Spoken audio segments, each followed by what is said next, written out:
దేశంలోని ప్రాంతీయ రాజకీయ పార్టీల్లో తెలంగాణ ప్రధాన ప్రతిపక్షం భారత రాష్ట్ర సమితి అత్యంత సంపన్న పార్టీగా నిలిచింది.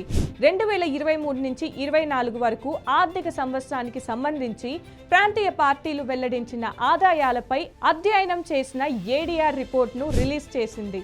దేశంలోని తొలి 5 సంపన్న ప్రాంతీయ పార్టీల్లో 2 తెలుగు రాష్ట్రాలకు చెందిన 3 పార్టీలు చోటు దక్కించుకున్నాయి. వీటిలో బీఆర్ఎస్ 687.51 కోట్ల ఆదాయంతో తొలి స్థానంలో ఉంది. ఆ తర్వాత రెండవ స్థానంలో పశ్చిమ బెంగాల్లో టీఎంసీ 644.39 కోట్లు, మూడో ప్లేస్ లో ఒడిశా బీజేడీ 297 కోట్లు, నాలుగవ ప్లేస్ లో ఏపీ టీడీపీ 285 కోట్లు, వైసీపీ 191 కోట్లు ఉన్నాయి.